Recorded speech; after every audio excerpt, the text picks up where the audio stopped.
I'm going to talk about where are the Camelots. The Camelots are some kind of place where people go to be safe. Safe from what? Safe from the rest of the people on the planet. We're going to talk about the snake people. I want you to go to YouTube and look up a band called the OJs. And the song they sing is called The Backstabbers. Play that song, and that song describes the snake people. Smile in your face and just want to stab you in the back. Now, the Camelot places are a place where you can go where you won't have snaky people. You won't have backstabbers. These kind of places are in every town and city. And in order to find a Camelot, you have to become someone worthy of being in a Camelot area.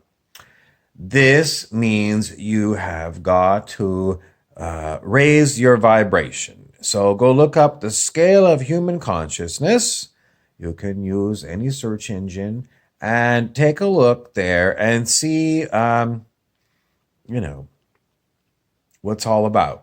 And basically, what you have to do is move up higher on the scale towards enlightenment in order to raise your vibration. And in the Camelot areas, you will find there are never too many people because there are not too many people who are really working on raising their vibration. In fact, most people are not working on themselves at all. Sometimes I do give people little hints about what they can do in their spare time when they're bored. And then sometimes I'm given to see what they actually chose to do. And it, for me, it's, either you follow my advice, my hints, or you don't. It's up to you. It's a free will universe. And if you really think your vibration is good enough to get you into a Camelot, well, why don't you see if you can find a Camelot? And if you think, geez, I haven't found a Camelot place yet. In other words, I seem to be surrounded by backstabbers. You are going to have to do some internal work to raise your vibration. The best place to find information about raising your vibration is in a good book. Which good book? Well, let's see. How about let's look at a library? In other words, why don't you go into the self-help section of the library and pull maybe 6 books? I'm not going to tell you who to pull. Just go to self-help and just go down there and look for 6 books.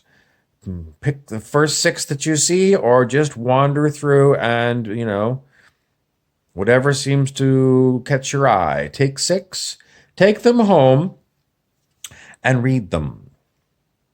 That is a good place to start because self-help books are always about helping yourself. How about taking courses?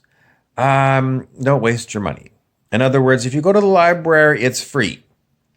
If you go to courses, some of these people charge outrageous amounts of money, and you're not going to get anything out of them in the end because most of the people that are putting on these courses are actually very low vibrational people, and they are sucking you in for your money.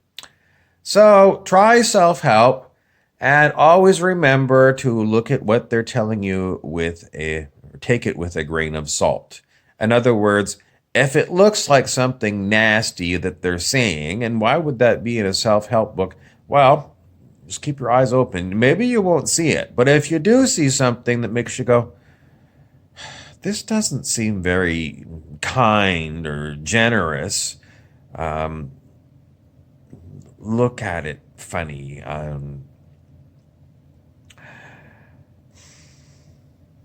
Maybe put that one away and try again at the library. The point is, even in a good self help book, there's going to be some dark things because in the world where these self help books are written, they generally give you a lot of information, but in the end, they want you to buy the book. And buying things, believe it or not, is a symptom of something evil. A number of times on this channel, I've talked about how if we were going to a celestial heavenly realm where you're treated like family, it's basically a gift economy. In other words, they don't charge you for things. It's gifted to you. And by the same token, you have to be careful in one of these kind of places that you don't go around being a greedy person, coming to someone's house and looking around at everything and coveting it. In other words, saying, gee, I wish I had that and I wish I had that. That's not a good idea. In other words, you should try not to be that's in the Bible, one of the 10 Commandments. Don't covet other people's stuff. Nevertheless, if you had certain needs, those needs would be looked after in a celestial realm. For example, you're thirsty, well, some water would be close by.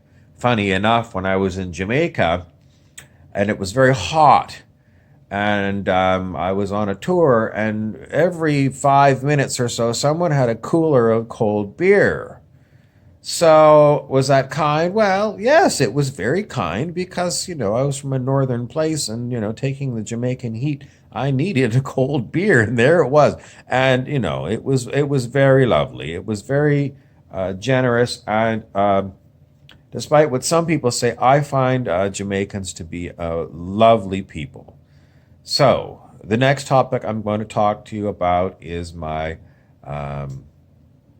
metaphysical writer that I talk about from time to time, Stuart Wilde. And I was just reading a selection from his book, Grace, Gaia, and the End of Days. And it's a double-edged sword because some of the things that Mr. Wilde talks about, he actually does himself. So, he talks about, anyway, the whole point of it is it's a self-help book to help you exit the matrix, help you get away from ghouls, and some of the things he says in it aren't exactly kosher. I think Mr. Wilde was a highly homophobic person. He seems to have huge issues with gay people, and I think he's got a lot of other problems. He knew that he wasn't a lily white virgin. So, you have to give him credit for that. But, maybe it's just because I don't know. I just find him to be incredibly homophobic. And I know that his partner, who helped him with the graphics in that book, also has a huge homophobia going on.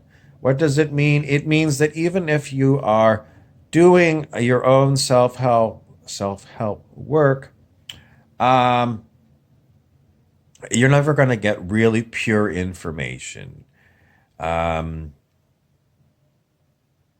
Perhaps if you meditate an awful lot, you can get good information. Is it getting easier to get good information? If you go to a Camelot place where you have got kind people, Perhaps you'll do well. Most people will find that Camelot is not like they think. They think it's going to be full of a bunch of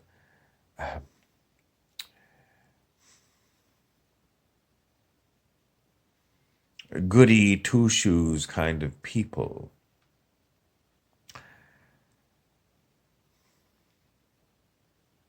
I don't know if I've found my Camelot yet where I am, because most of the time I don't go looking for Camelot places. In fact, when I read Mr. Stuart Wilde's book, Grace, Gaia, and the End of Days, I found that a lot of places he said never go there, I go on a regular basis. So, does it mean I'm looking for ghouls, as he calls them in his book? Definitely not. But perhaps it's what he said 96% of humans are ghouls infected. So, I mean, if you're going to live in any city, unless you want to limit yourself to 4% of the city, you're going to be running into ghoulish people. Now, do I run into ghoulish people the way that he says? Um,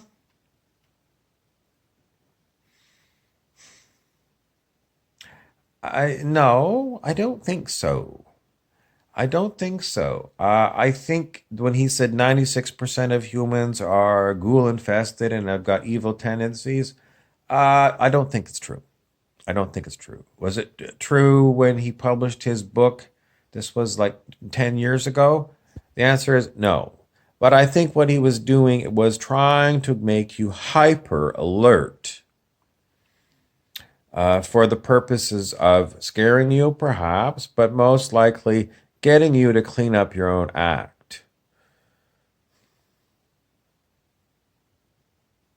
And I think that's why most people who are in the business of helping people raise their vibration do often talk about, in general, some of the things that humans do in general that are completely nasty. Grace, Gaia, and the End of Days by Stuart Wilde. You can find it perhaps at your local bookstore or definitely online at various online vendors and retailers. I'm Harry Weaver for your book review.